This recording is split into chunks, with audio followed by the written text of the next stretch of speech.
part of the component that would need to be part of the equation would be fun. How do you make me have fun? We spend a little bit of time, particularly initially, just doing some fun games. Don't drop the baby, where one person is holding a ball and the other person is not. So you're playing volleyball. The person who's contacting the ball has to get rid of the ball they're holding. While the serve was coming to me, I'd have to flip it to you. You would catch it. I'd pass to you. You would flip it to me while you go into set. And then I'd flip it back to you when I attack. And the other side's doing the same thing. The Better at Beach Volleyball podcast. My name is Mark Burik, and here at Better at Beach, we talk about, do, and teach everything that has to do with beach volleyball. So whether you're a player, a coach, or somebody who just absolutely loves the sport, hopefully we have something for you. We run classes, lessons, clinics, camps, online courses, and online coaching, and we are also developing a coaches mastermind group, which we'll see if we can convince today's guest to get into and lead the way. But we also have 7-day training vacations. And if you're watching this live right now, this is June 21st. We just released our first camp date for the fall. We are going to the Postcard Inn in St. Pete Beach, Florida for 7 days of training, volleyball, tournaments, parties, hanging with pros and awesome coaches and new friends. So if you want to sign up for that right now and you're watching live, there is one more day. It looks like about 28 more hours of early bird pricing where you can save money. So just head on to betteratbeach.com/camps if you want to check that out. On to today's guest. We will read his bio and we'll see if you can guess by the time we get to the end of his laundry list of accomplishments here. So he set an NCAA record with 45 matches with 10 plus digs at USC and graduated in exercise science. My brother. He was a standout athlete at the University of Southern California and led the program's all-time record in digs, tallying 956, a record that stood for 10 years. Before joining the coaching staff at Rice, he spent 11 years at Baytown Christian Academy in Texas as the school's athletic director and operations manager. Prior to joining LSU, he spent 8 seasons with the indoor volleyball program at Rice University and served as volunteer coach from 2006 to 2008 before being promoted to assistant coach in 2009. He has helped 6 players to the CCSA All-Freshman team. For the entirety of his tenure, LSU, Louisiana State University, has been ranked inside the AVCA top 10, and the Tigers have earned 24 top 10 victories with him at the helm. In each of his first 3 seasons as head coach, he has led LSU to the NCAA championship as one of the final 8 teams in the nation at Gulf Shores and National Championships.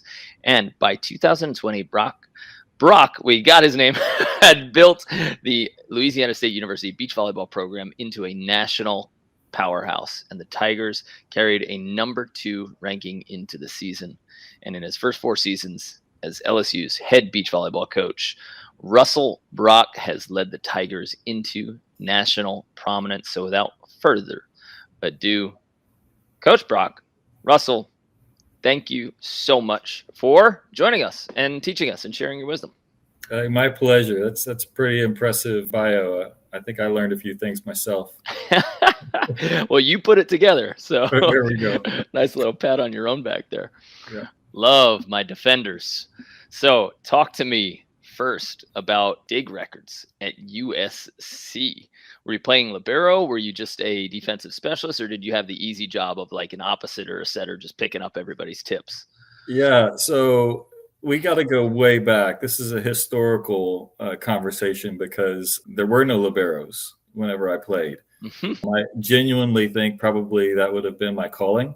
I mean, I was a 6'3", outside, 6 rotation. My ability to stay on the floor really, at least in the initial phases, began because I was a great ball control player. And there weren't many subs allowed. There was no libero. Like, you couldn't make those adjustments. You had to have, enough people on the floor who were primary passers. And typically, me and one other guy covered the floor. And that was, if people were cracking jump serves, you might slide somebody in, but I had half the floor, maybe 2/3 if I was feeling really good on one day, and try to keep us in system. And that was my main role. And then when I was in the back row, I was trying to dig everything anybody got past our blockers. So that was kind of the way it was. And, it was out of necessity, just created some value by really investing in the ball control side of things, because, we had monsters. I mean, I was 6'3" and jumped well, had a good arm, but we had guys that were touching over 12 foot and, that's insane, flying around and crushing balls. And we were playing against them too. I mean, it was the heyday of men's volleyball. It was kind of coming into its own, and you had to look hard and long for somebody that wasn't way over the net. So I had to create value within ball control. I've heard conversations about people saying that the 6'2", 6'3", 6'4" athlete in men's volleyball is on the verge of becoming extinct, or we will soon be eradicated. As a 6'2.5" who probably claimed 6'4" in college, I had these conversations with people, and it came down to there's something about the tenacity of an athlete, no matter what size they are. We look at Steph Curry, who's 6'3" as well, and you would think, okay, well, there's no way he can stand up to a 6'8" of LeBron or the 6'7" of Kobe, but he's doing it. So do you think that guys like us are in danger of becoming extinct in the men's game? And we could talk about indoor and beach too. Yeah, I mean, absolutely. I think that's a reality. And I think what's more and more amazing, and you bring over the kind of NBA crossover, I think that athletes within our sport and within the NBA sport are very complementary. You're dealing with a lot of the same valuable aspects. And obviously there's more money in the NBA or in volleyball or basketball on the international stage. So, the elite of the elitist of that kind of frame and that kind of athleticism are going to shuffle towards that sport inherently. But we get kind of that next tier. And so as the NBA has gotten bigger and bigger, I think Steph could be towards the end because now you got people like Luka, who's got a similar skill set, but he's significantly bigger, stronger. Right. And that's only going to more and more athletes like that are only going to continue to show up. So I would love to say that, ability to still contribute is there, but I mean, you can already see it happening internationally, indoor for sure in volleyball, and absolutely within beach. I mean, it's just getting bigger and bigger and bigger. And there are some advantages to being bigger. Particularly if you're playing against people who are that size. Right. Yeah, I think you got to have somebody out there with some size. There are teams that are proving us wrong, and kind of elephant in the room for you. I want to talk about maybe Kristen Nuss, sure, who tiny little girl, absolutely, and is destroying the U.S. and is soon to just tear apart the world, we think. Yep. And her partner Taryn Cloth, who for me is the first person that I've seen that knows exactly how to utilize height. Her cut shot is a cut hit. Her right. High line is just hitting over people. And I see so many tall players, they end up using these loops because they've seen all of maybe the guys like you and me, like 6'2", 6'3", who hit over a block with some arc or hit a cut shot that had some spin and loop. And every time I see Taryn, I don't know, detonate a cut shot, I'm like, that is the epitome of the sport. But then, you have Kristen, who, what is she, 5'6"? We'll give her 5'6". We'll give her 5'6" on a college roster. Yeah. She's trying to get recruited. So how do you explain her success and how dominant she's been at a small height when I get tons of players who are looking at me saying well, I'm just not tall enough. Sure. I'm pointing to these athletes going, what are you talking about? Yeah. No, I think that she definitely is poster child for keeping hope alive for the smaller players, for sure. And, I think if it was easy, if things didn't have to fall exactly in line, there'd be more players like her out there. I mean, she is very unique in her ability, her eye-hand coordination, her change of speed. Even when we have the ability over the course of her career to kind of have testing. So we're looking at her metrics, which is reaction time, change of direction, acceleration. And she correlates with Division I defensive backs. And like, that's not normal for anybody. So there's the genetic component. Clearly, she probably would admit that she got maybe cheated a little bit on the height side of things, but she got cheated in no other way, shape, or form in her ability to be an elite athlete. And she's worked her butt off, and she's had great training, and she still continues to improve. And I think that, her, even when you watch her play and you see her ability to get a legitimate late look, like, that's incredibly unique.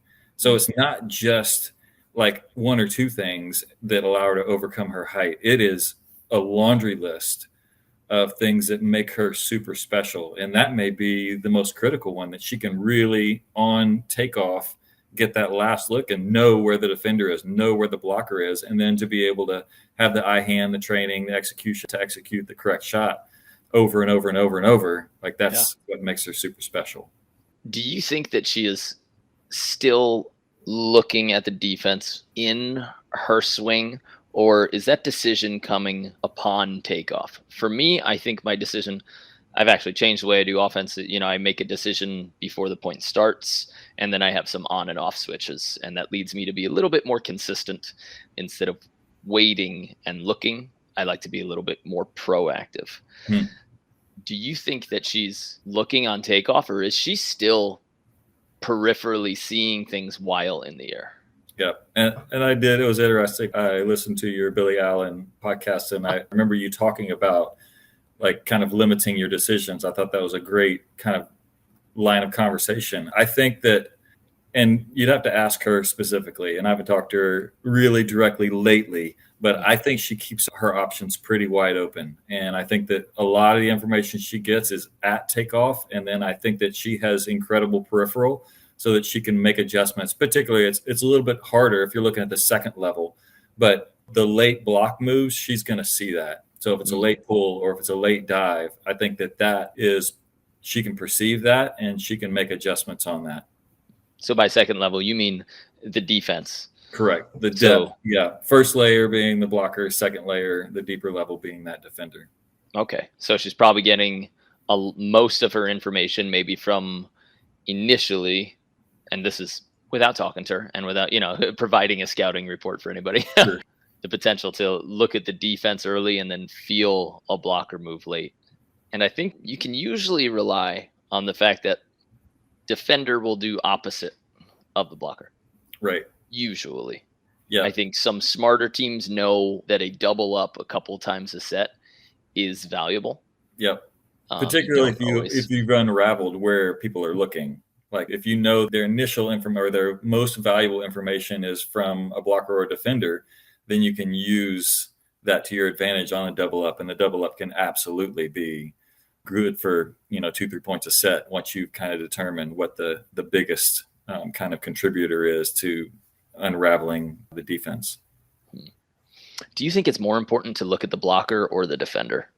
Or is it just like, would you just teach me to say, look at the whole field? I think it honestly depends on how you want to play the game. Okay. If you want to shoot, which if I had to choose, I think you're going to get the most bang for your buck if you're able to determine where the defender is. If you're athletic enough to keep the blocker at the net, determine where the defender is, and then use shots to your advantage to make them at least move and try and get something great. And then shot quality is what begins to be kind of your ultimate ally. You can't just shoot to the open space. You got to shoot to the right space in the open space. So in that scenario, you need to know that for a second. The right space in the open space. Yeah. So if I've got a defender if I know for sure I got a defender in the angle, I got a blocker in the line. So they're running one on me. Shot over line, and part of it is shape. That's the first equation, but location has to be the second part of the equation. So if you're Taryn, your shape can be flatter. If you loop a high line over a block that doesn't need to be looped, now you're giving away your advantage. So now you've hit the correct shot, but you haven't hit the correct shape for who you are. And some people may have to retain that loop, but you're just allowing the defender more time. So then the second part of the equation after shape is location. Well, if I hit the correct shape on my high line to the correct side of the court, but it's off the sideline, say it's 6 feet into the court, 6 feet from the corner, I've hit the correct shot, maybe even with the correct shape, but I've allowed a really great defender a little bit more of an opportunity than if I were to hit that 3 feet by 3 feet from the corner with the same shape. So that to me, all of that boiled down is a term we like to call shot quality. So it's not just the decision, like decision making has to be on point, but the shot quality is kind of your safety blanket. Because even if you run a late 4 and I've hit a high line, if I hit an average high line, they're going to be in great position to counter. If I hit great shot quality in my high line, now you're having to dig a ball that's in the back corner with great shape, and you're moving away from the net, maybe you even have to lay out a little bit. Like, I've created an advantage, even if I don't make like the right decision, because you ran a great play on me. So the shot quality piece, decision making and shot quality go hand in hand. But ultimately, if I have great shot quality over and over, then I can get myself out of a jam at times whenever the other team is just really great, or they've, I just made a wrong decision, but I hit a really, really good shot. Right. And probably less likely to put yourself in a jam. I think early, in all of my 20s, maybe, I grew up East Coast, so New York. I had a couple summers in California, but in New York, so the quality wasn't necessarily great in terms of players. I would get to the finals, and I remember the first finals that I was in, and I got my butt kicked. But I came out of that not mad. It was one of the few losses that I came not angry, because it was the first time that I had played that quality. And I was like, that's where I'm going to be. That's what I need to do. But the first, all of my 20s, I would be able to look and then just hit that area, like you said. And that was enough to get the points. And sure, they would come back for a few points or dig me on a couple, but then somehow I would just, I guess, out athlete them. And I started realizing in qualifiers that hitting the correct decision is not enough. You need correct decision, then plus, like you said, shot quality, speed, change of location occasionally in the correct decision. So it's not just over line or cut, right? It's like, can I do it on the way up? Should I do it on the way down? Does it have to be sharper, more inside, more outside? And how are they arcing? Yeah. Do you think that players find that naturally, or is that something that they just need to be told over and over? I think that it's not a natural progression.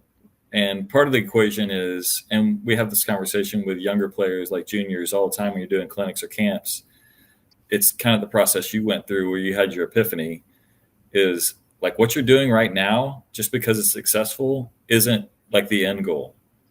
Like you can't rely on your ability to beat the people you're playing now to determine if you're doing what needs to be done. Like, you constantly have to push, you constantly have to elevate, you constantly have to adapt, and you have to look ahead to where you want to be, not just try and be satisfied with where you are.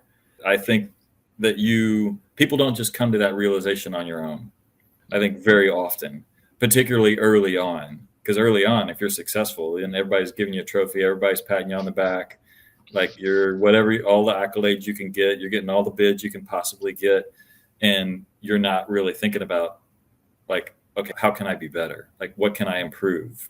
And I think that's a lost art that has to be encouraged, trained, talked about, pushed, and then you have a chance maybe to make the improvements that you need to make before you need to make them. And that's the key for me, is when we talk to kids, we're like, hey, you want to put yourself in position to be good at the things you don't need to be good at yet, because you're going to need to be able to be great at them, or you won't be able to progress to where you want to go. If we're talking to a B or A guy and he's beating all of his buddies and he's, finishing in the finals and taking home his beach chair and his umbrella, as a prize after each tournament, how does that person who maybe doesn't have a coach and doesn't have the competition in front of him and in his face, how does he know when a shot is good enough? Are there any like litmus tests that you have, or Do you just always say, can you do it faster? Can you do it better? And then just see how far that peak is, I'm trying to find something that somebody out there can use when they don't have the opportunity to play against high level players, so they don't have to learn those lessons. Yeah, that's a great question, because if you don't have an actual test, it's really hard to really quantify. If your block's only getting wrist over the net and you only have to hit a ball 6 inches over the tape to be successful, the only way in practice is you can get somebody with a boogie board who's going to, give you a little bit better test, and create some shape, or, maybe like limit the shots you can hit. So let them know, I'm not going to go high line. I'm only going to score in the angle. Oh. And now you have a bigger challenge. Or maybe you put 2 defenders. Maybe you put somebody defending line and angle with a block, like in training. So now I can't just be decent and score. I've got to be great. And I think that, once again, if you go back to the conversations that need to be had, it's not how can I be good or how can I win? It's how can I be excellent?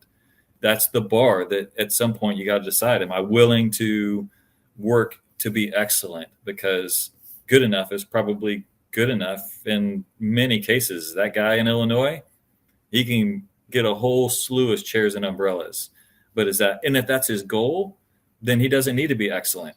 But if he wants to be excellent, then I think you've got to be creative to push yourself into space that isn't easily found in that scenario. It's obviously way easier to find that in the beaches of California, if you're in a great training group, some in Austin or down in Florida and lots of places around the country. But if you don't have that, like, it has to be within you that you want excellence. Otherwise, you're just going to be the big fish in the small pond. It's so interesting that you said put 3 defenders out there, blocker and 2 defenders, because I actually did that for a number of trainings in my career. I was playing with Hudson Bates, who's now the associate head coach at Ohio State University for their men's program, and USA Beach Juniors, something or other. My best friend, I should know.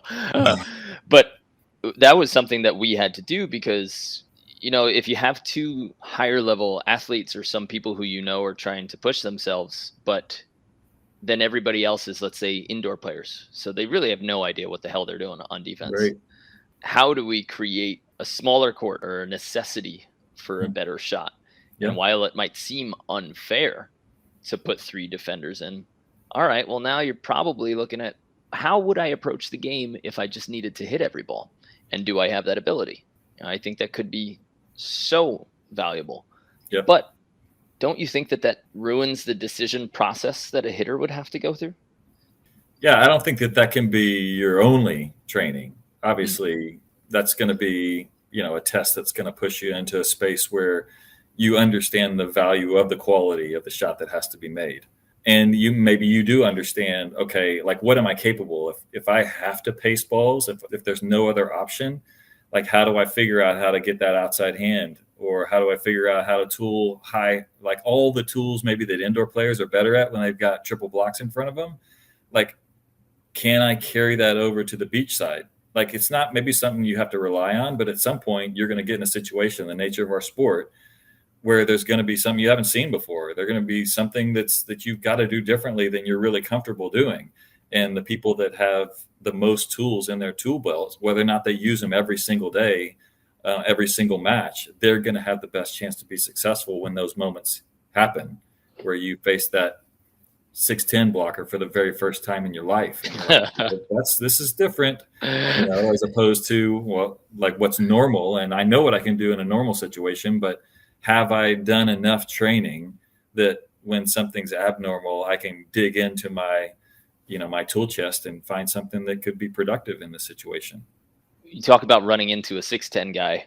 What advice would you give to a player who they experience a higher level for the first time and they're in that match? First time you play Phil, or first time you play Taryn, who's just over the net, or, a Brandy Wilkerson who's skying higher than any female out there probably right now. Yeah. And everything that or at least some bailout shots that you used to have, now they're just closed down. How do you problem solve or keep your head when there's an athlete over there that is doing something that no one has done before to you, and they're shutting it down? Yeah. I think that once again, when you end up with tools, because maybe you don't move around very much. You don't use pace on your sets very much. You don't do things like that very much. And now you realize, well, I've got to do something different. If you don't have enough ability to change, then you're probably going to not be able to change the pathway that you're going down. But if you can adjust, even, got to watch the AVP New Orleans, and, Brandy was there and she was incredibly impactful. So you start to see people, maybe passing a little off center and going over on two, at least giving her that look where now she's got to decide, like, where am I going to go? Am I going to hang in the middle and then we're running tempo to a different place? Well, if you've never even considered that possibility, there is zero chance you're going to be able to efficiently do it in the heat of the moment. So I think that's a part of the equation. The other part of the equation is you have to be mentally strong enough to accept that challenge and to be able to be clear-minded enough to process, okay, what can we do? And part of it is personal confidence. Part of it is a partnership confidence. Like, hey, like, I need to help you. And when we have that conversation, you can't be offended that I'm trying to help you. There's all kinds of things that come into play in those moments. And I would say there's probably not even a specific point that is like the main point. I think you have to be able to have lots of different things in that moment because they don't happen very often, not to great players. So to be able to prepare enough kind of avenues or outs that you can try a few things and not lose your confidence. And I think that that's the thing whenever I see players that I love watching getting in those moments is they're not afraid. Like, they don't get rattled. Like, they may be frustrated, but they are always going to stay proactive in their ability to kind of solve this problem. Do you think it's more valuable to be a problem solver thinker there, or a warrior who's just like, I don't care what you're doing, I'm going to do what I want to do? Or is it, the person who's more ready to change their style of pass, set, hit, timing, etc.? Yeah, I think that once again, I don't know if there's a perfect example. I think there's a lot of fun when you have that warrior, like, especially if they're facing a big block and they just come in and they're like not afraid. And, I was kind of how I played when I was in college. I was like, when I got a set, it was going to end violently. It was either going to be violently on your side of the net or violently on my side of the net. And I was totally fine with that. You might block me, but it's going to hurt your hand and you're going to get a hyperextended elbow. Absolutely. And I'm okay with that. Like, it's impressive when the ball hits the ground before me. I'm all right with that happening every once in a while. So I can respect that process. But I also think that, there's a more cerebral approach where, once again, you have to stay clear-minded, and maybe you're working that outside hand and it's not working. You've got to be able to have plan B, and you may have to have a plan C, and you might have to have a plan D. So, and each one of those plans would be a version of what you just mentioned. It may end up being the cerebral approach. It may be the warrior approach. It may end up being, a technical approach. But I will say, in every single scenario, ball control has to be, once again, going all the way back to what gave me an opportunity. You have to be able to stay in system, because if you can't, then you're not going to be able to try anything else, and it'll just get more and more frustrating. You just give away any advantage that you may have with the tools that you're using. I just had like a 30-minute call with somebody who's been coaching indoor for 20 minutes, and she's signing up for some of our programs because her high school needed a volunteer to take over the new beach volleyball programs. And so she's just kind of hunting down, and she bought our practice plans, and she might be signing up for our whole coaching program. But she said that her assistant coach got into the mindset where he's like, this is a totally new program, so they don't have volleyball players. It's not like a volleyball hungry town. And he's like, well, we got to work on hitting. They're not hitting hard enough. And she was like, you need to reframe your mind. Like, pass and set. And I even recommended, and I don't know if you would recommend this, but I'd like to hear your thoughts on it. My libero in college, he went to, I think, Midlothian High School, maybe, in Virginia. And their school was known for the first 2 weeks, maybe longer, they didn't spike a single ball. There was no jump and spike for 2 weeks. And so I actually gave that advice to her. I go, very honestly, if you can teach these girls to pass, set, dig, and move, them standing and being able to see the court and have control of where they place the ball will be, up to a certain level, significantly more valuable than their ability to jump and hit. Like, they'll get more kills during that process than they would actually like trying to jump and putts that up. Of course, I think, yeah, there's a stop to that level. Sure. You know, like once you get to AA, at some point you're going to have to jump.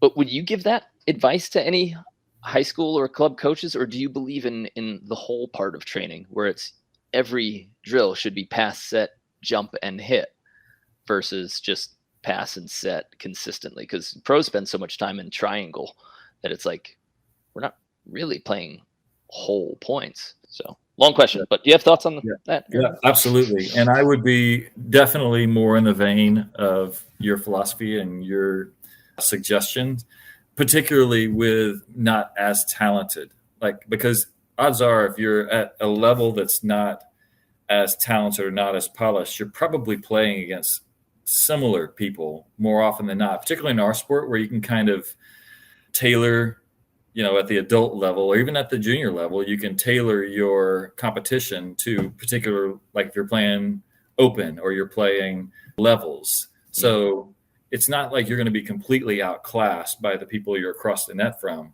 And I think no matter at what level, it can be, I think I can make a pretty strong argument for, and I say this all the time as well, regardless of the surface, indoor, beach, sand, mud, snow, grass, if you just simply broke it down to whoever serves and passes better, you could really correlate that to who's going to win, because the other skills are probably going to be relatively comparable. But the bigger component for me is if I stay in system, my setters are better, like period.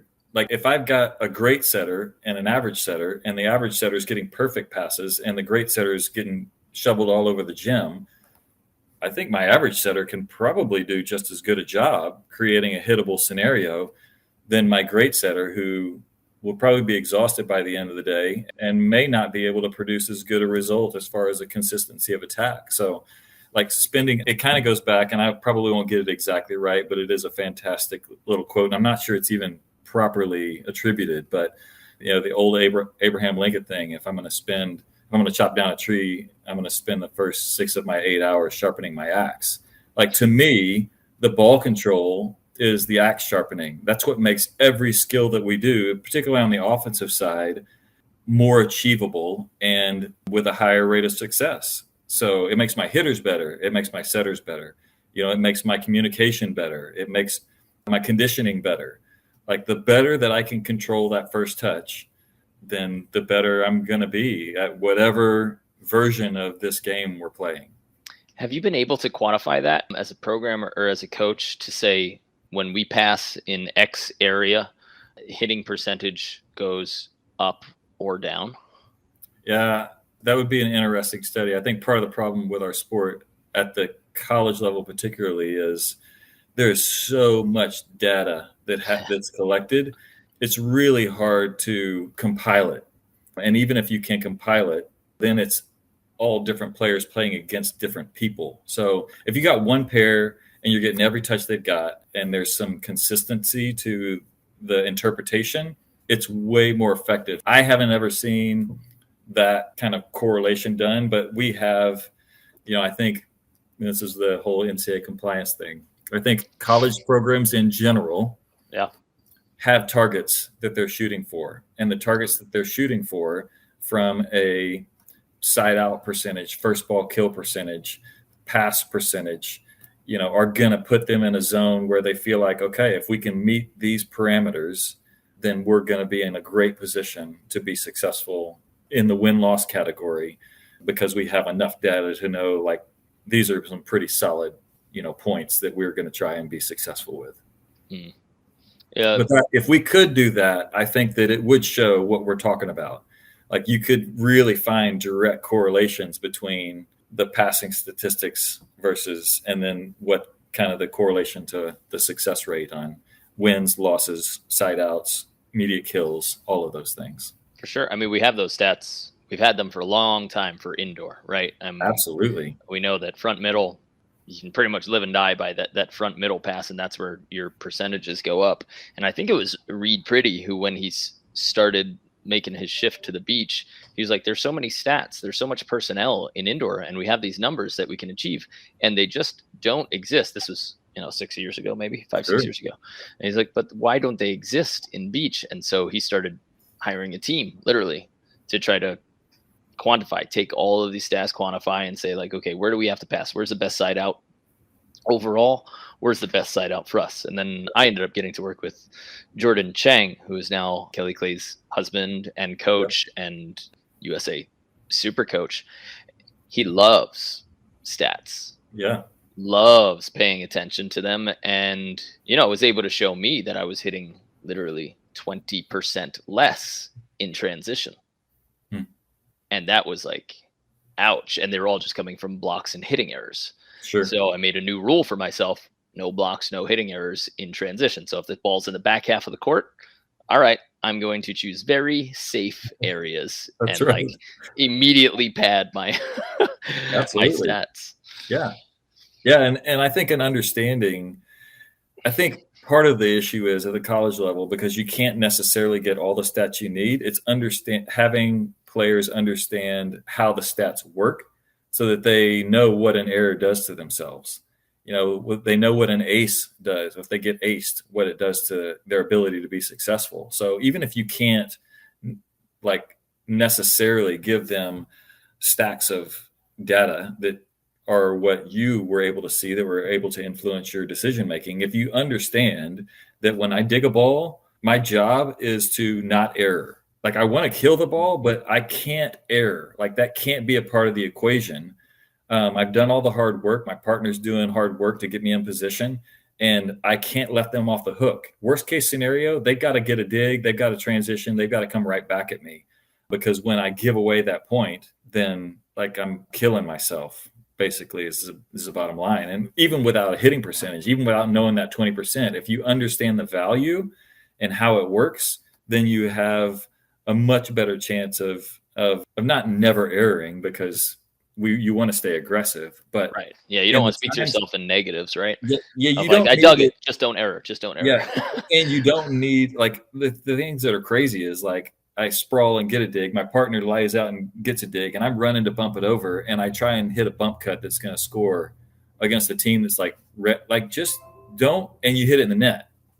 Like, what's the point of that? Like, you have to understand like when you can be and when you can't be aggressive and controlled, or when you just have to reboot and make them beat you, as opposed to just letting people off the hook.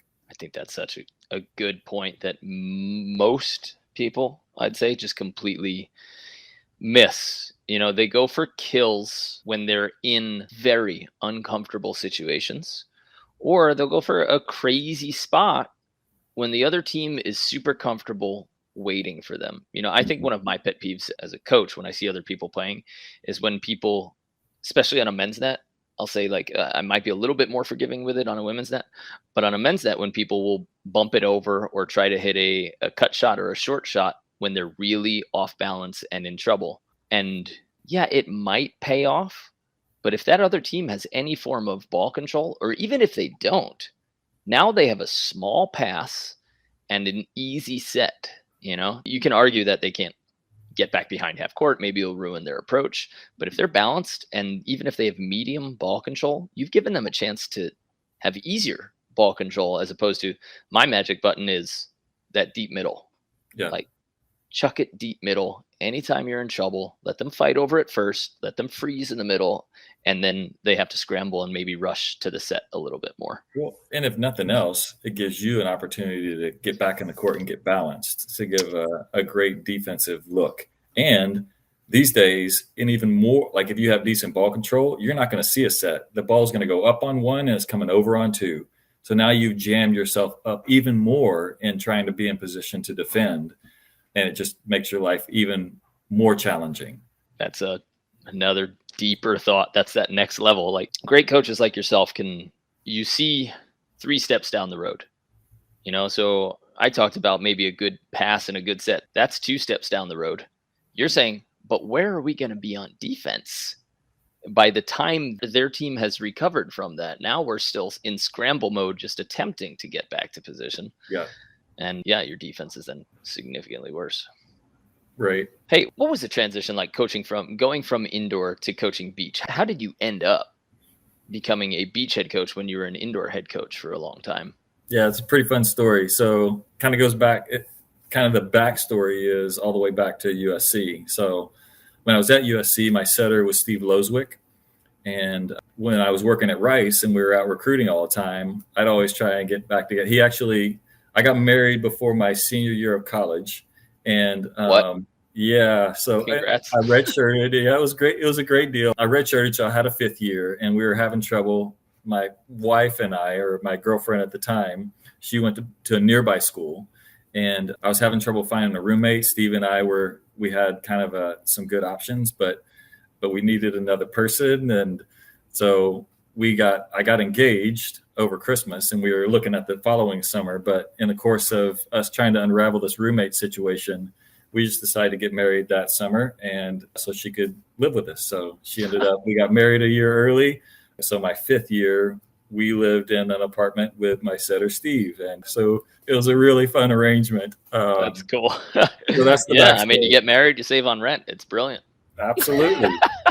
So when I was working at Rice with the indoor program, Steve was working at LSU as an indoor assistant coach. And so whenever we got recruiting, we'd always hang out, had a great relationship. It was always fun to see him. Got to know Fran Flory, the head coach, and Joe Wilson, who was the assistant coach at the time, really well. So we became friends. And then whenever LSU decided we're going to start a beach program, Fran reached out and said, hey, I know you play beach. I trust you. I know you understand kind of the compliance and the whole athletic department kind of ability to function in that environment. And so we want to do it right. We want to start it out well and like not be in a jam as far as being able to, stay out of trouble from all the important things. And so they asked me to come and run it. And that was kind of how I went from the indoor side to the beach side of NCAA coaching. And at the time, probably for maybe the 10 years before I made that switch, I played significantly more beach than I played indoor because, it's fun. Because it's better. Yes. Well, but we won't say that out loud. Yeah, okay, we can't. You can edit that out later. So that was my progression, really cut my teeth in college coaching on the indoor side of things, learned a ton, and then used that knowledge and then kind of the beach experience to hopefully transition well into beach coaching at the college level. So from indoor coaching to beach coaching, what was one thing that you absolutely had to throw out from indoor coaching that you originally thought was probably the same in beach? Was there anything that you can think of that you're like, you were teaching for the first maybe year or two as coaching beach volleyball players, but you were like, man, I brought that from indoor and that is not applying here? This may not be an exact answer, but one of the things that stands out is I assumed that the sport, like the team environment, would be comparable, but it wasn't nearly comparable. It was something that you really had to train, particularly for kids who were beach players at the junior level, because they got to pick their own partners. If it didn't go well, they just switch and go to a different partner. There really at the time weren't very many even club affiliations. So it was really it was almost an individual sport. So the great beach players who were coming into college, they might not have even played with their indoor teams for high school. They were devoted to the sport. And so now you bring them into an environment where not only do they not get to pick their partners and they have to work with other people, they have to rely on the coaches, but they also have to care about what all these other kids are doing, because that's what's going to rely on whether or not they're successful. They could win every match and the team could still lose every match, and you wouldn't be like in a great place mentally. So I think for me, that was a big kind of learning moment that I realized we've really got to invest in our understanding of how this plays out, because it can't just be like I'm successful because I won my match. It has to be a push into understanding that I could lose every match and we could win the national championship, as opposed to what everything up until that point was. If I don't win every match, I have zero chance for success. So it's just it was a really different environment, one that you don't deal with in indoor volleyball, because in indoor volleyball, everybody knows I can hit 1,000 and we're going to lose and I'm not going to have fun. So that was probably the biggest thing that really was like an understanding. Okay, we got to really make an investment in this space.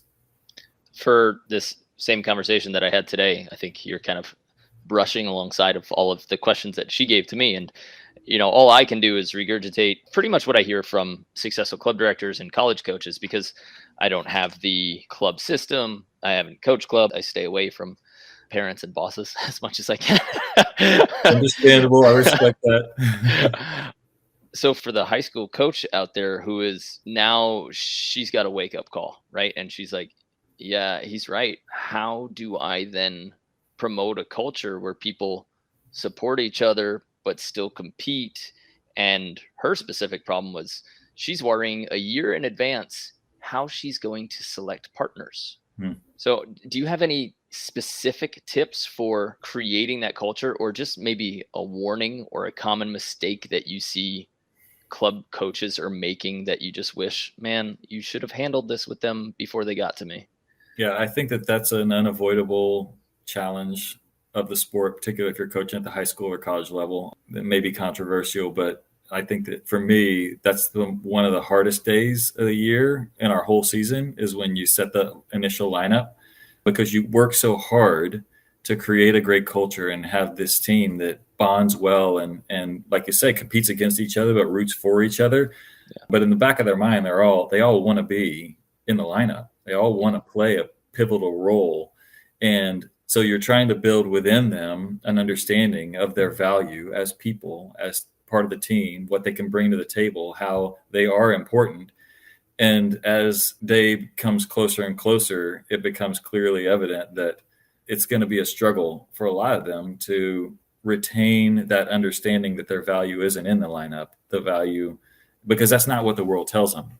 When that lineup gets released, their parents are going to ask them, and this is for any coach at any level, the parents are going to ask them, hey, where are you? Like, how'd you do? Like, who you playing with and where you playing? And that's indoor. It'd be like, hey, where are you starting in the lineup? Or, like, what's your role? So it's when you're trying to encourage people to understand that that's a part of the equation, but it's not the most important part of the equation, it's challenging. So for that coach that's out there and is kind of sees that looming, that's a great understanding of how it could impact what, in my opinion, is the most important thing, and that's the culture of your program, because it will be influential. And so the time has to be spent building these players up and creating value in them where they understand who they are is not where they are in the lineup.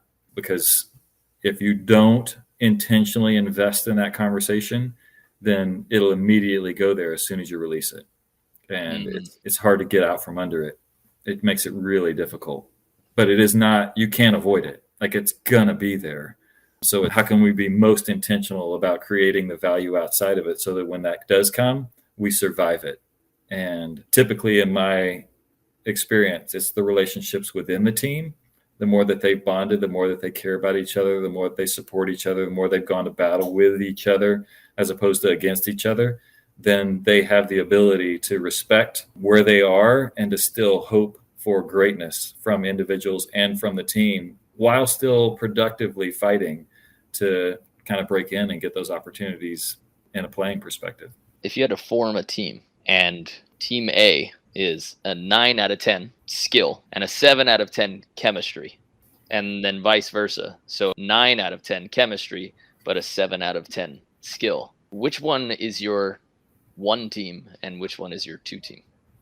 Oh man, if it was the 6, it'd be harder. But since you bumped it to the 7, that might be a total point. I also think personalities come into play as well. Like there's, as you know, because once again, this could be controversial, but like I know that I played with guys on my team who before practice tried to choke me, like literally tried to choke me.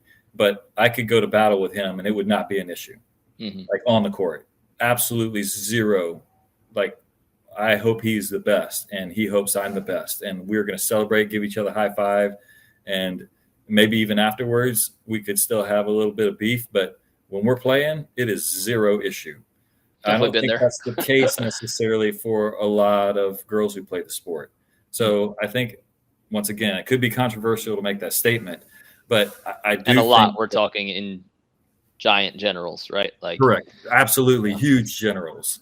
You can find people that doesn't matter at all, regardless of their gender. But I think that for the most part, when you get, if those girls who are playing together, like care for each other, love each other, like respect each other, like they're going to get more out of each other. And it would matter if there was some friction within them. So if I had to, without knowing personalities, I think you've got to go, if it's that exact scenario, you almost have to go with the more athletic, more capable pair if it's that close. But I tell you what, the team with the chemistry is going to make it much more of a battle than it should be. And they'll take them sometimes because that's a huge piece of the puzzle. It's an enormous one. And I know from a team perspective, you see it when you watch like programs that have that deep chemistry. They find ways to make life miserable on their opponents and to celebrate. And I think that, once again, this is kind of a little side tangent, but success is kind of what you choose it to be. And when it's something bigger than a win on the scoreboard, you have a chance to kind of live in a more healthy space and play with more freedom, if that kind of makes sense. And I think the chemistry team is going to have more longevity and more sustained, let's just say, fight. Yeah. Sustained presence to be there, to show up in the weight room. So maybe if they're 7 out of 10 now in skill, because they've got the chemistry, the ability to show up, cooperate, get along with each other, support each other, they're going to show up better more frequently. So maybe their rate of improvement becomes higher than the current 9 of 10. Maybe they're actually making those progressions a lot faster because of the ability to show up. And they want to work together. They actually look forward to not just investing in their own game, but to actually growing their chemistry as a pair. I think that's an advantage. That's a real advantage for sure. I'm going to put you on the hot seat here. Let's say I'm going to bring you into my club and, Coach, I just need one actionable thing today. I want you to take over my practice for 45 minutes and fix my chemistry. You don't have to fix it completely. What's one action or drill or, I don't know, field trip that creates or builds chemistry?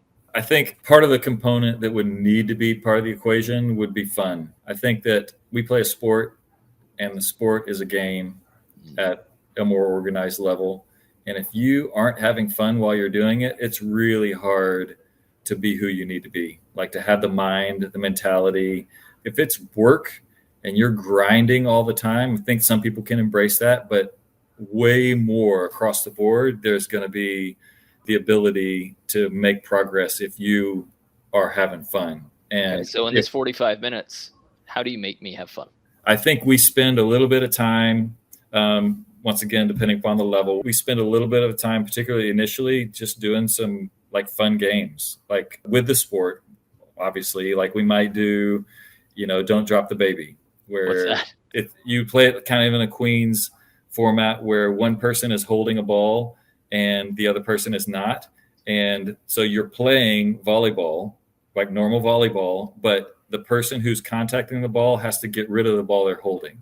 So if you and I were in a partnership and I had the ball and I got served, while the serve was coming to me, I'd have to flip it to you. You would catch it. I'd pass to you.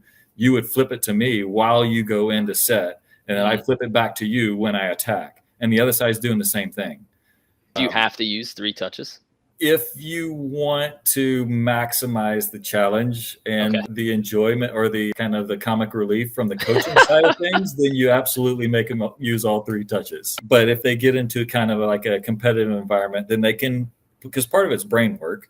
You're trying to figure out how can I do this and how can I be most successful. So we will at time, or we won't. I have seen at times where you might say you have to have at least 2 contacts. So that there has to at least be a part of the equation where you have to get rid of the ball and make a touch and then get the ball back and get the ball back over the net, at least 2. So you might start the game. We do, or Another thing that you could do would be like some type of alternate contact where you have to have an offhand third contact. So if you're right-handed, you can only attack the ball over the net with your left hand and vice versa. So something that kind of creates a little levity, a little enjoyment, like people screwing up and not being absolutely offended, that they messed up or that their partner messed up. It's like there's a lot of laughter, something to loosen it up. And then you can also circle back around and say, look, your brain had to think in different ways and you need to. So it's productive, but it's fun. And then I think, you let that springboard you maybe into a new space. But at the end of practice, I think something that's really productive, and it takes some time to really for people to get good at it. But you can ask them pointed questions like, hey, what was the best play you saw today about somebody else? Or you might ask them, the person who's sitting next to you, what was the thing that most impressed you about their game today? I love that. So you create an atmosphere now where they're looking around at what's going on around them, as opposed to just completely engulfed in who they are and what their responsibilities are. In a drill, you might say at the end of the drill, who was the best passer on this court, or who was the best server? And so it not only puts them in a position where they have to look at other people and how successful they are and what they're doing great, but it also kind of ignites a fire that, hey, I want to be the person that's the best passer on our court. So it's twofold. And I think that's you have to take the temperature of your group to know kind of what is more needed. But I think that those are two things that are really practical, fun, and then being able to recognize greatness around you as opposed to just completely focusing on your own success. I love the compliments the end of a game or a match. I tried that. I got to kind of assist / have a speaking role with a college team. And we did something like that. I said, right now, guys, like, who is the best hard-driven ball digger? And then there are a couple of different points, but some of the girls are like me, like they like they clearly didn't think that their team had the same like respect for a certain part of their game. Yeah. And it felt good for them to feel announced. And then it did create, like you said, some laughter, some giggles.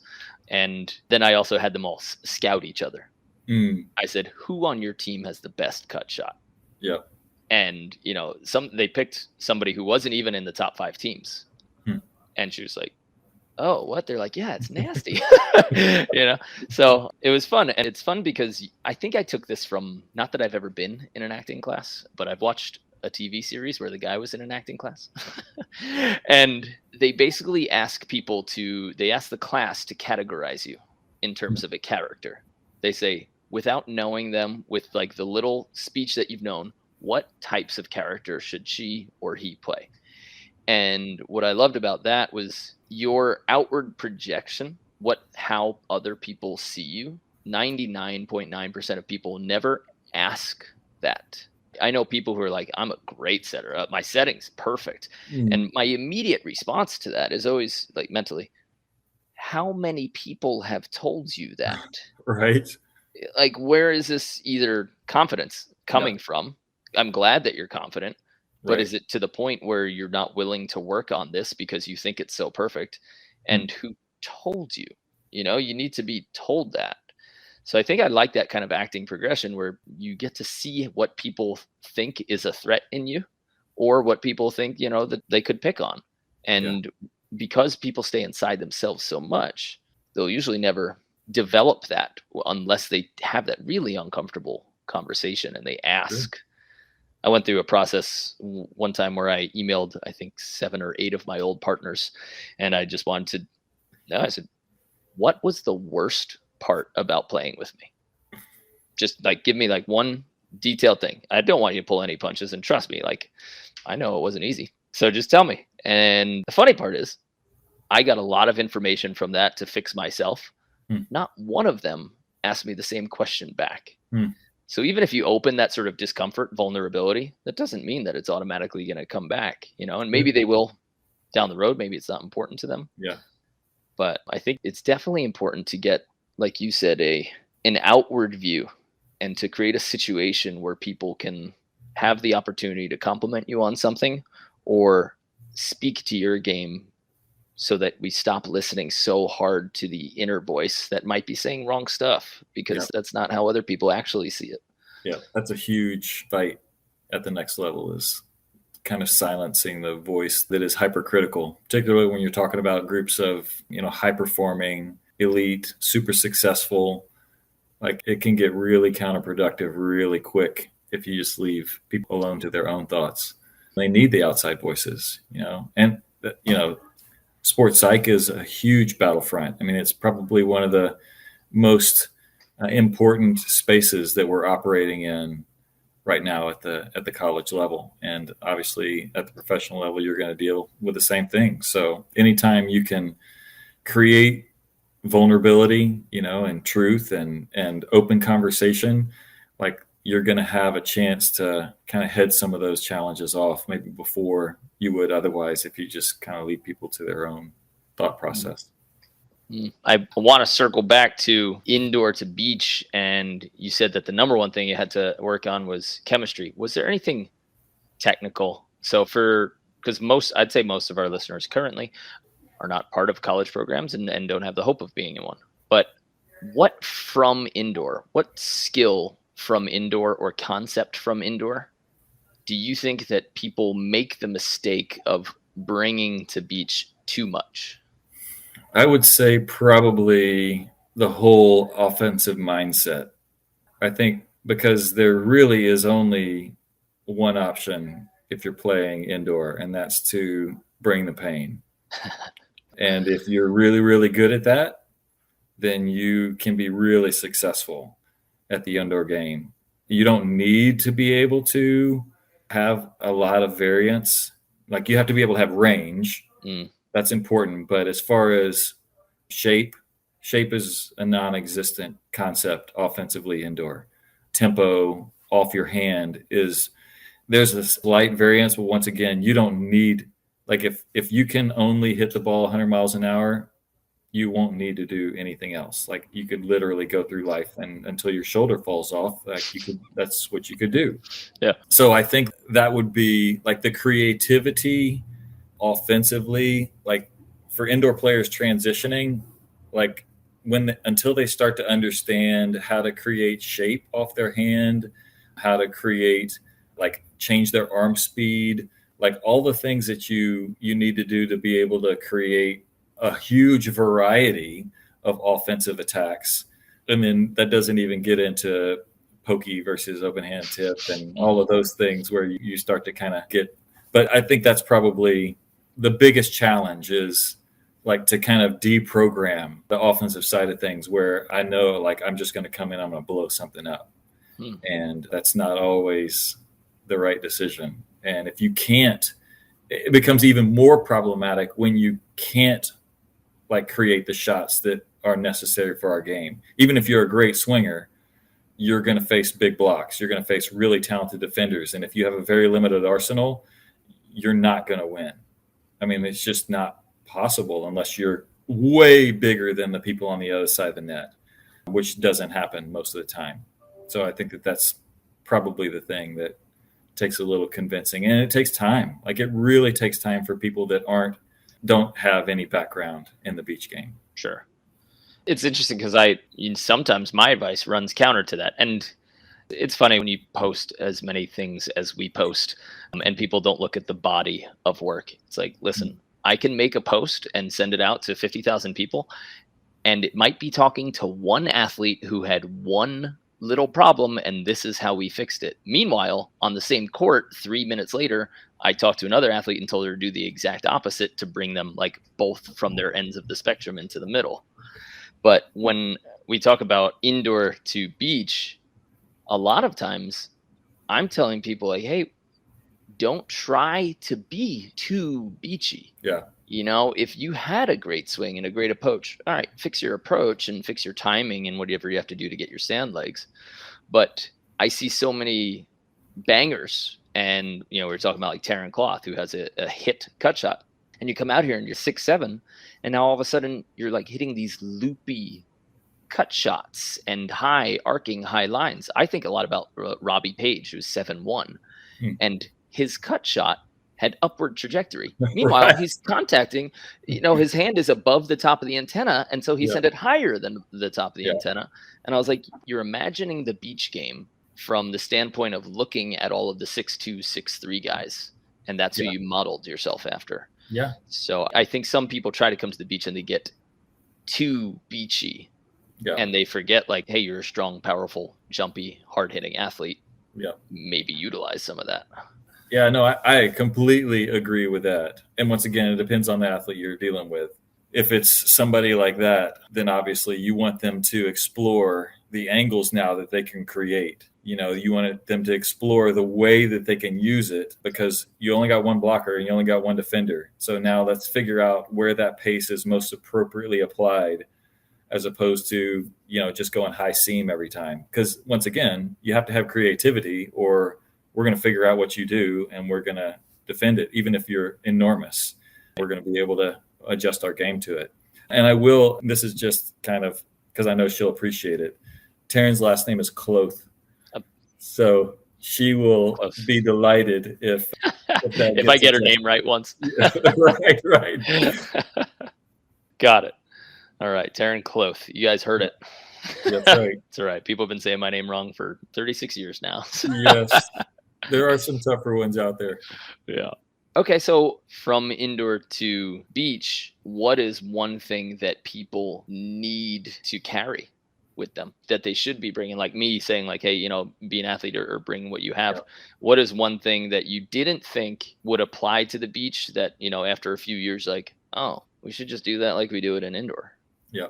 I think from a training perspective, and this goes back to one of the first things we talked about, if you're a primary passer indoor, you're getting thousands of reps. Thousands.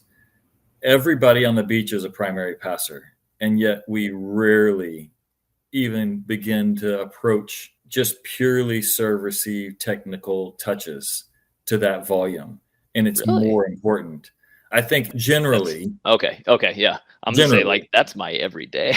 And I do think the people who are successful know that they have to invest in that way. But if we're talking to juniors players, clubs, high schools that are doing that, I think way more often, like, kids show up and they want to play because the sport is so fun to play, but everything about their existence is compromised because they can't handle that first touch, particularly when they're too young to do some of the other things that take more strength and maybe more training. But you won't advance as fast as you can until you can handle the first ball over the net. So it always frustrates me, once again, not for the elite of the elite, but for the ones who are growing into the sport, that they're not willing to invest the types of reps that you see generally indoor at those same levels when you come to the beach side of the game, because I just don't know why. It just doesn't carry the value, and it's more important. If you had 5 minutes for a warm-up, would you choose a physical body warm-up? Would you choose pepper, or would you choose serve pass? I could only do one of the three. Yep. Yeah, 5 minutes.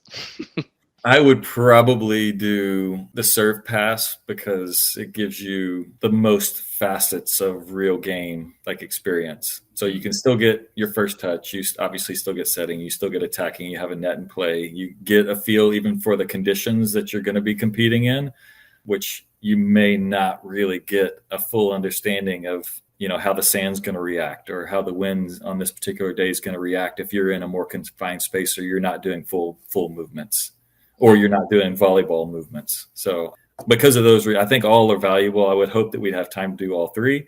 But if we didn't, I would probably do like the all encompassing, because I think that there's lots of factors that you need to know from experience before you actually get into that competition. What do you think about John Mayer? I'm not going to ask what you think about John Mayer. He's a great guy. I'll say that he's kind of known for hating pepper. He wishes that everyone would completely do away with it. Sure. And I remember when he was playing and we were practicing against each other, he would drop balls at the service line and just start serving. There was no like pepper, no back and forth or anything. He would just start serving, and he would ask people to serve over the net at him. That was a Syrian. That's what he's using it at LMU. But is there a place for pepper in your program? How important is it? How much do you do it? Yeah. Once again, I'll speak generally. I For sure, we'll talk to John about that next time I see him, because it sounds like it'd be a really fun conversation. I tend to think that there is some productivity in pepper, but it's about how you do it. Once again, pet peeve, people that go through pepper, because everybody uses it except for John. And when those reps are wasted reps, then yeah, it's a waste of time. Like if all it does is kind of get your heart rate up and maybe make your arm be a little bit loose, then it's a waste of time. But if you and I are peppering and I have the ability to say, hey, like I really need to work on my high right outside. Can you attack some balls at me in that direction? Or I really need to work on my open overhead, like within pepper. Or maybe, so there's all kinds of pepper variations, right? That if I'm being productive, like if every single day, if I have trouble going to my left and extending and playing one arm dig to my left, but every single day in pepper, I work on that, there's zero chance at the end of 2 months that I'm not going to be significantly better if I use that 5 to 10 minute pepper session to intentionally work on that touch.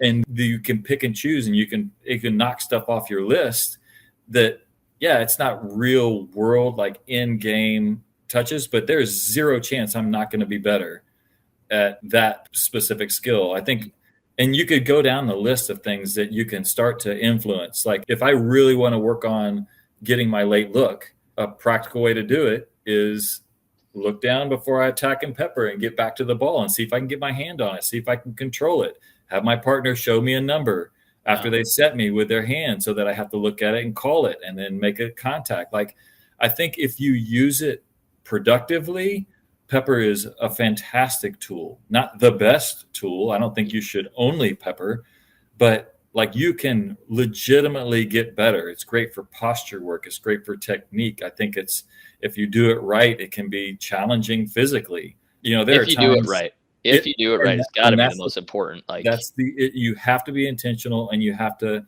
do it right, because otherwise it is a waste of time for sure. And probably 90% of the time, most of the time you see pepper, it's a waste of time. 100. I hope that becomes a soundbite. No, because it is, right? When you see people standing there, and then I was the jerk in college. I made things always harder, or the hardest level that I could for everybody. When coach gave us an assignment, I'm like, my mind went, how can I make this more difficult? So I challenged people. I would hit at their head, and I'd hit out to the side of them, and then people get pissed when you ruin their pepper flow. Right, they're pissed. And in my mind, I go, don't you think you should be awake enough right now to be able to get that, or to dig a ball that is above your belly button for the first time?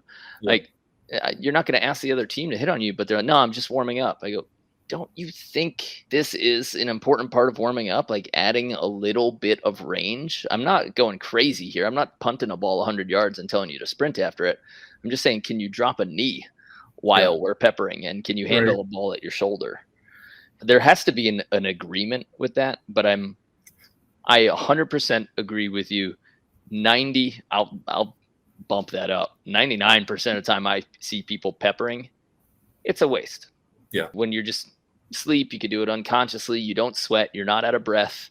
If you finish a pepper session and you're still glistening, clean and oily, and there's not a speck of sand on you, that was officially a waste of time.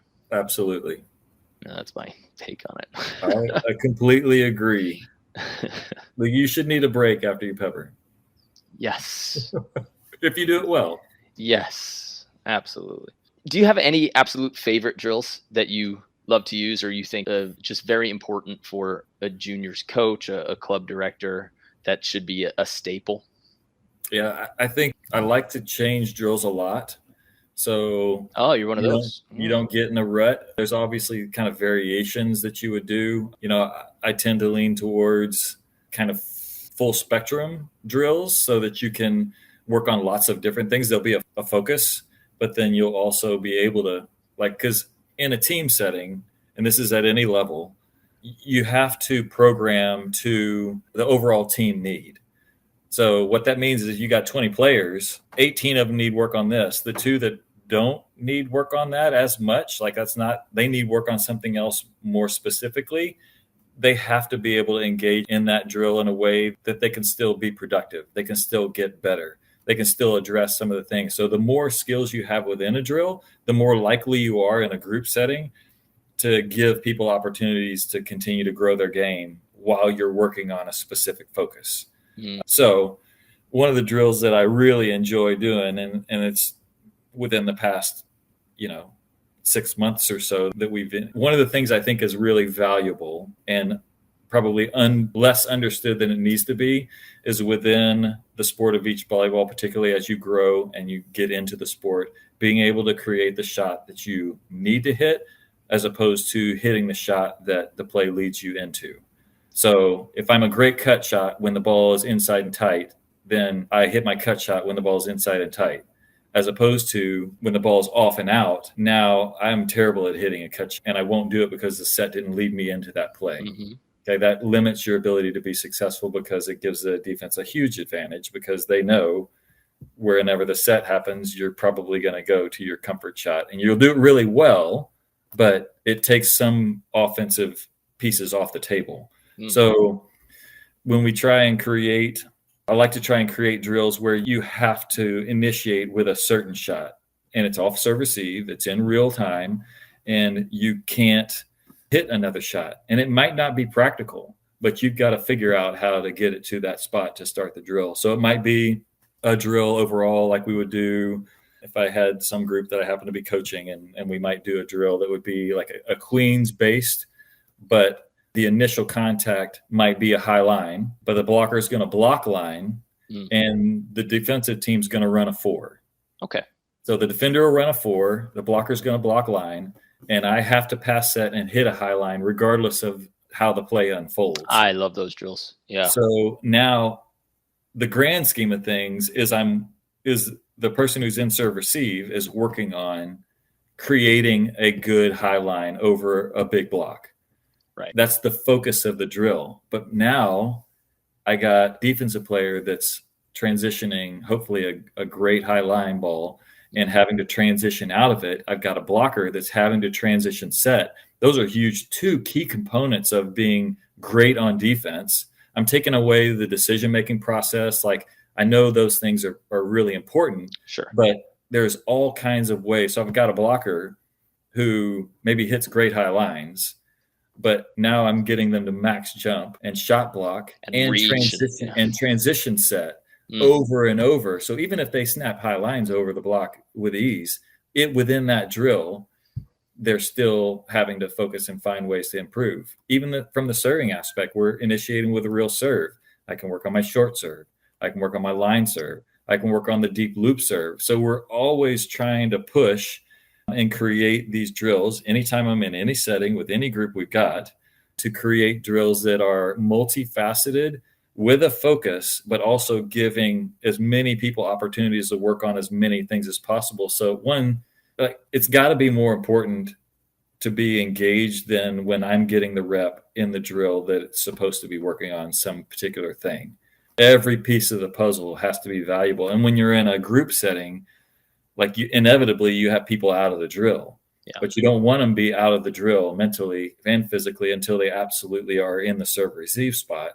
Every piece of the puzzle has to have something where we can train and we can be better and we can fight for technique and we can really invest in a way that allows us to improve until we even get to the point where we're the focus of the drill. We do a similar drill. We do a lot of drills kind of like that, where it's, all right, this is the shot you need, right? The first explanation that I have to do after the drill is, and I know that the defender is going to be cheating. Like, That's right.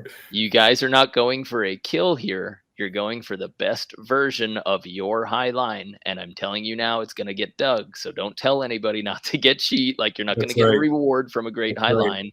You're just repping it out. And even, when you have the defensive side investing properly, like, they're going to understand that the longer I hold, like, it can't score. Like, they can't let that ball score. But the longer I hold, the more I'm going to get out of it. Because I'm going to test myself at the end of my range. And maybe I'm going to have to dive and play it with my left hand when I'm going into that, the left side line shot. Like, there's an absolute, like, ability to, like, engage in the drill to the extent that you want to be challenged on your own. So yeah, it'll get dug. And from an offensive side, we got to deal with that. But I'm still trying to hit the best shot I can. And as a defensive player, I'm trying to hold as long as I can so I get the most out of that rep, as opposed to going and standing there and bumping it right when it hits me on the platform. So there's all kinds of ways to maximize our ability to improve given a particular challenge. Some athletes will do that on their own. So we do highline pepper, and we did this for USA training, which is just a line. And after you hit, you become the blocker. After you jump, block, and set, then you go to the back of the line, and you just keep this high line going. But players started challenging themselves to wait so much that the goal of the drill was to keep going and get some transition sets. So they kept waiting so long. The high lines were so quality that like we weren't getting any digs. And then Alzina, he was like, you guys have to dig some of these, leave a little bit earlier so that we actually get some transition reps. So we ended up making a drill where if you get touched on a high line or if you get the ball killed on you, you had 5 push-ups or something like that. And so like blockers are reaching as high as they can, trying to swat like push-ups. That's right. I love it. And it's practical too, because like if you're running a 4, the later you can leave, the more effective it's going to be. So, you're finding your personal tempo, and the players on the other side of the net, the blocker who's in front of you. So it's, once again, like you get out of what you put into it. But there's opportunities whenever you create drills with lots of different things going on. Well, we've gone blown past our 1 hour time constraint, but I want to ask just a couple last questions. What's the future of LSU look like, and the future of Russell Brock, if you like to speak in the third person? Sure. Yeah.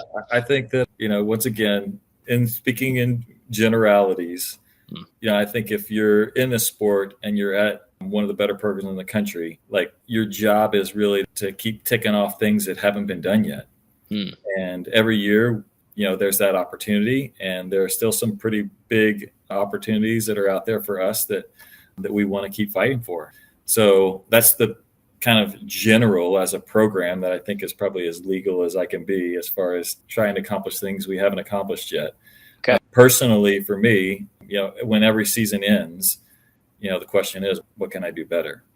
How can I improve? Like understanding the game a little bit more, being able to create an environment that's, a little more conducive to those quality relationships. So I have to understand my responsibility as a coach. And I think this is a great maybe message for the coaches that are out there watching. Like, it's easy to get to the end of the year and understand what the players didn't do well that maybe compromised our ability to be great.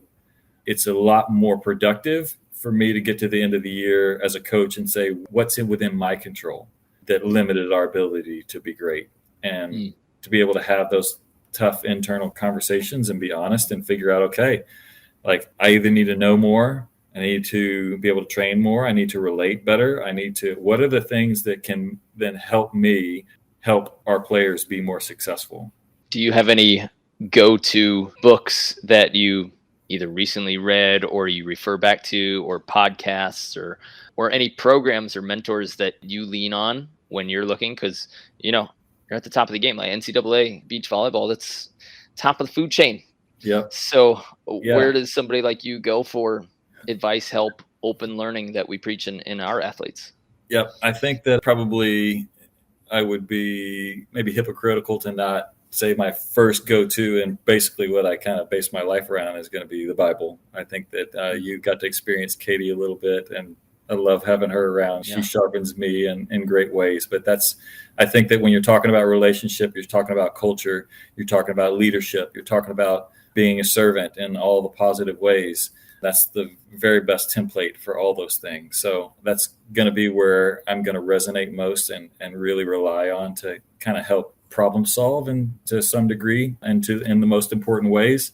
But I also want to read, like the book we're reading this summer is Billy Allen's new one, like that The Inner Night. So The Inner Night, we're going to kind of read through that and try and help understand how we can maybe be a little bit better as a group. So I think that there's always something going on like that. I'm not a big podcast listener, but I'll have to admit, whenever we had the conversation, I started listening and I enjoyed it.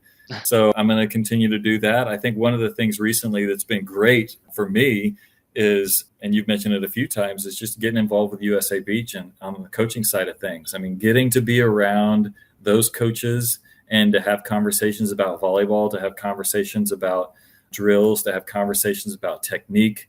It's great because I think the wonderful thing about our sport is there are a lot of different ways to do it like successfully. You know, you can literally in every facet, like early platform or late platform on first touch.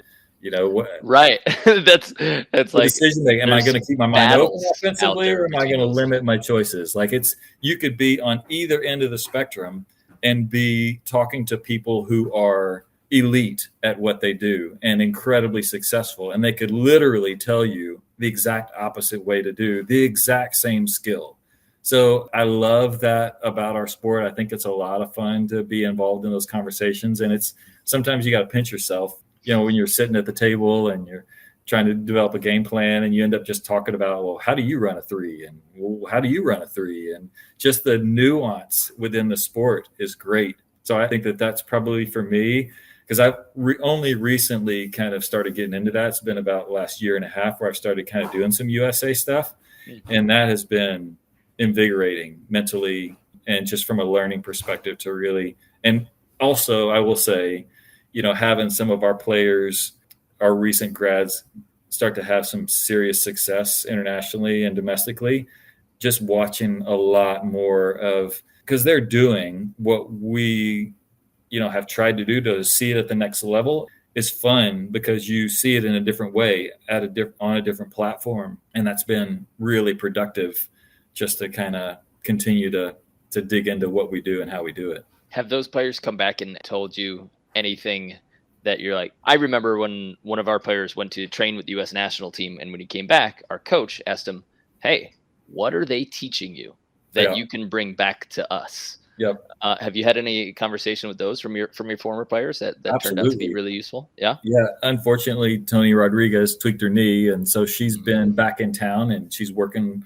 with our doctors and getting healthy, and she'll be fine. But in the meantime, like she just hangs out, like she'll come up and do rehab and come and hang out in the office. And and she's getting training from lots of different people out in California now. So once again, like we're talking about things that she's learning. Like we know what she learned from us, but now we're talking about things that she's learning from other people, and some of it she likes and some of it she doesn't. And so once again, it's just a growth process. And anytime you can get involved with anybody who's learning, like what they have to say is really valuable. I want to say, you know, John Hayden mentioned something that maybe in your opening clip about, you know, how anytime you can hear something from somebody else, you know, maybe it's productive, or maybe you just take it and you throw it out, or maybe you kind of use it and tweak it so it's more applicable to you. So I think that that's a great mindset to have. Like you can't go into a sport that is so fluid and be completely blocked off mentally that you're not willing to think maybe there's a better way. It doesn't mean you have to change it, but you have to at least consider why people are doing it a certain way, because maybe it can even help with your technique. Like we're not going to change our technique, but something that they're doing in a different way can help us understand why maybe we need to tweak our technique a little bit, but not change it. Sure.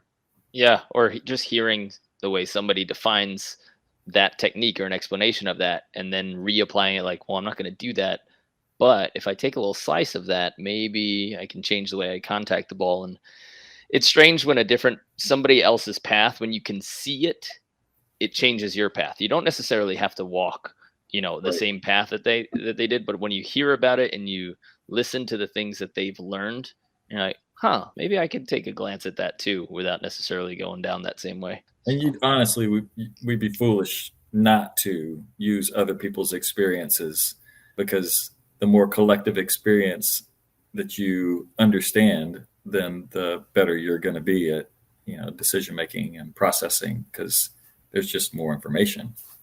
So it makes the world go round, baby. That's right. Well, can't thank you enough for the longest podcast we've ever run. Hey, so there you go. Checked another thing off that list. That's right. We PR'd. I appreciate that. I appreciate the opportunity. It felt like it went pretty quickly. So it did.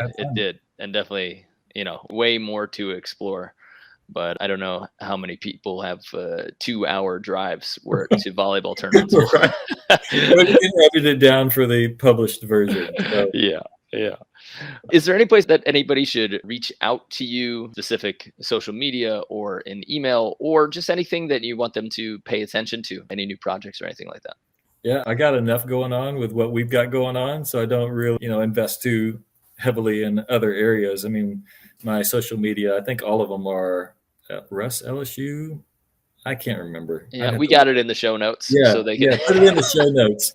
They're all the same. And, I know part of my job is I got to stay up to speed on that stuff. And I enjoy it. It's fun to kind of see what's going on and to have people, reach out and get involved with anybody who you can, who's old enough to actually interact with, because NCAA limits that as well. Right. But other than that, I mean, we try and get out and do clinics at clubs around the country, and we're in the recruiting process. So, you're always out there watching people play, and a lot of times you can't talk to anybody when you're out there, but it's fun to say hi and wave. And what's the best way to reach out to you to get you for a clinic? Basically kind of going through clubs. So, because the clubs will basically have, and I know John mentioned it, that they're doing it as well, like where they'll have college coaches come out and they'll do kind of college coach clinic. And that's kind of the loophole for NCAA, because camps and clinics are all completely regulated. So whenever a club puts on a clinic and they open it up to anybody who wants to join, then coaches who go to those clinics can interact and train and help people. We also host camps on our campus. We had a couple this summer, and we usually have one in the fall. So I think the website there is Tiger Beach Volleyball or tigercamps.org or something. That maybe that'll be in the notes as well. But we do host camps on campus as well, and it's fun because we love our stadium. And anybody, how cool would that be? It's ridiculous. Can I sign up? You got space for 36-year-old? Hey, let me know. We'll figure it out. That'd be awesome. I'd love to come to the campus to see what it looks like. It's great. It's a lot of fun. Cool. Well, Coach Brock, Russell, I really, really appreciate your time.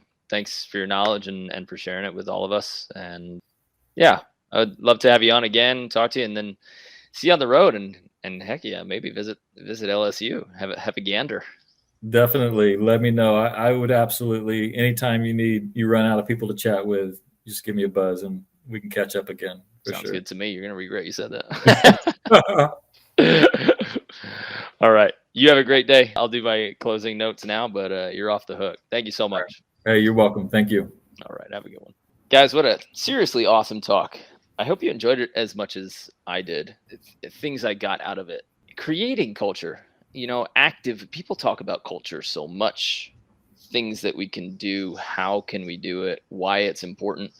But, so many of the answers that I guess I've gotten in my career are vague, where say, you really need to develop culture. Okay. But I actually need a how, and I like some of the drills. I think some people call it maybe a hot potato. Coach called it drop the baby. That's a good one. And then we touched on being able to talk about vulnerability, what your players see you as and what your teammates see you as. And it's a difficult conversation to open up for yourself. It's a difficult conversation to maybe expose yourself to criticism, but a lot of times it turns into exposing yourself to compliments and seeing what you do well. And sometimes it surprises you, the things that you do well, and it surprises you that people notice it. It takes a lot for people to reach out and be complimentary, but as coaches and as partners, volleyball players, as humans, if you guys can create opportunities for people to be honest with you and use really good, specific questions, not general. When I ask my partners, hey, what was the worst part about playing with me? I think that's a better question than, let's say, what was it like playing with me? You have to dive into something specific. And I think we got into some specifics during this episode and really, really got to learn about transitioning between indoor. We touched a little bit on the technique. So I'm excited, and I'd like to get some messages from you guys if we should have Russell Brock back on the episode and what you want to, well, I know we're going to have him back, but what you guys actually really want to hear from him. So shoot me some comments, DM, social media, email, support@betteratbeach.com. And let's start framing some questions. I have questions that I use as kind of a guiding light to do these interviews, but I want to know specifically what questions you guys want me to ask what guests.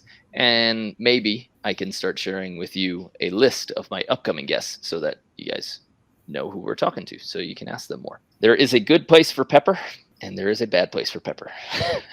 And it's all in how you treat it. And you usually need an agreement from your partner to say, is it okay if I challenge you here? People get very ornery about their pepper time. So if you want to get better, if you want to get sweaty, there's a way to really improve your game through pepper. I think serve receive is going to be more valuable, but that's more valuable for serve receive. If you're the type of person who likes to pepper, but you get mad when somebody doesn't hit directly at your forearms so that you can easily control it, I'll tell you, you need to upgrade your defense. You should pepper unexpectedly all around, just like the match is. It's unexpected. You need to teach yourself how to react. So pepper ugly, pepper out of control, make somebody dive, tap them in the goggles, see if you can, just not knock their sunglasses off, but misplace them a little bit on their face. And I think your game will improve because of it. If you guys are here live still, and there are 14 of you, just know the early bird for the first week of camps in October 30th, we have our first camp. It is not yet sold out, but we sold out almost half of it in 16 hours. So we had 26 spots out of 60 sold out in 16 hours, and that will not be our most popular date. So that means that the upcoming camps, for sure, you want to jump on. And if you want the chance at that, we do a tiered system where we release it to our Complete Player Program members. Then we release it to our email list. Then we release it to social media and our website so that our alumni and the people that follow along, they get first crack at it. Would love to see you at one of those camps in Florida. And if you're looking for practice plans, online courses, or you just want to chat, we're here. So hope you guys have a great day. Hope you enjoyed the episode as much as I did. And for sure, reach out if you have specific questions or anybody who you definitely think we should bring on. That's all from me. Guys, have a great day, and I will see you on the sand.